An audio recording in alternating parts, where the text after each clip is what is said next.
కార్యక్రమాన్ని ముందుకు తీసుకొని వెళ్దాము. మొదలుగా మనము వాళ్ళతో రాయించవలసినటువంటి అక్షరం ఏంటి అంటే శ్రీ అనేటువంటి అక్షరాన్ని రాయించాలి.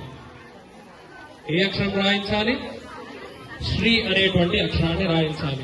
అదేవిధంగా మీ మార్గంలో మీరు ఎప్పుడైతే ధర్మ మార్గం అనుకోని చెప్పేసి ప్రతిరోజు ఇంట్లో పూజలు ఇవన్నీ కూడా చేస్తూ ఉంటారో అదేవిధంగా మీ యొక్క పిల్లలతోటి కూడా ఆ విధమైనటువంటి కర్మల్ని ఆచరణ చేయిస్తూ ఉండాలి. ఇప్పటి నుంచి పిల్లలకి ఆ విధమైనటువంటి అలవాట్లు చేయిస్తూ ఉంటే పెద్దగా అయ్యే వరకు కూడా వాళ్ళందరికీ కూడా అదే విధమైనటువంటి అలవాట్లు అవుతూ ఉంటాయి. వాళ్ళు ఒక మంచి మార్గంలో ఉంటారు. ఇప్పటి కాలంలో మనం అందరికీ కూడా హయగ్రీవ స్వామి, తర్వాత విద్యా ప్రదాయని అయినటువంటి ఆ అమ్మవారిని మనసులో ధ్యానం చేసుకోండి. సరస్వతి అనుకోండి. మీ పిల్లలతో శ్రీ అనుకుంటూ వాళ్ళతో ఆ అక్షరాన్ని రాయించండి. శ్రీ అనుకుంటూ రాయించండి. మాట్లాడవద్దు. నేను ఇప్పుడే చెప్పాను కదమ్మా, ఎవరు మాట్లాడవద్దు. మీరు మనసులో సద్భావనతోటే ప్రతి ఒక్క కార్యక్రమం చేస్తూ ఉండాలి. పిల్లలతో శ్రీ అంటూ రాయిస్తూ ఉండండి. దీపాన్ని ముట్టించడం ద్వారా మనకు మంచి జ్ఞానాన్ని మనకు ప్రసాదిస్తారు ఆ నరసింహస్వామి వారు, ఆ నారాయణమూర్తి. మన లోపల అజ్ఞానము అనేటువంటిది ఉంటుంది.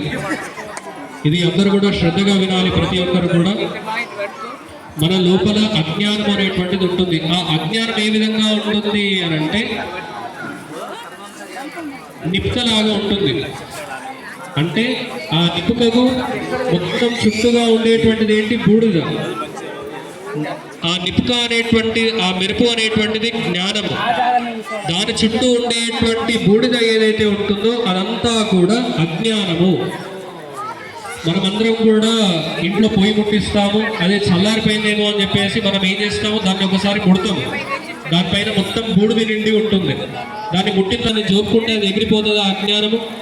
దీని ద్వారా ఆ అజ్ఞానం అనేటువంటి తొలగిపోతుంది అని అంటే మనము దీపాన్ని ముట్టించి స్వామివారికి దీపారాధన చేయడం ద్వారా ఆ యొక్క కాంతి ఏదైతే ఉంటుందో ఆ కాంతి చేత మన లోపల ఉన్నటువంటి అజ్ఞానము అనేటువంటి బూడిద ఏదైతే ఉంటుందో అదంతా కూడా తొలగిపోతుంది.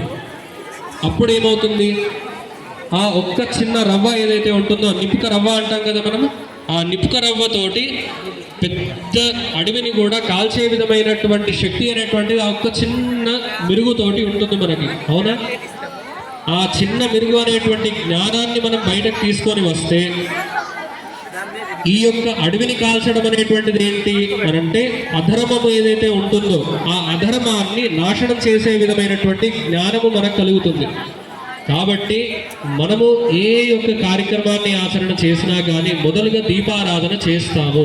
ఆ దీపారాధన చేయడానికి కారణం ఏంటి అనంటే మన లోపల ఉన్నటువంటి అజ్ఞానాన్ని తొలగించేసి మనకు జ్ఞానవంతమైనటువంటి మార్గాన్ని సూచించేటువంటిది దీపం.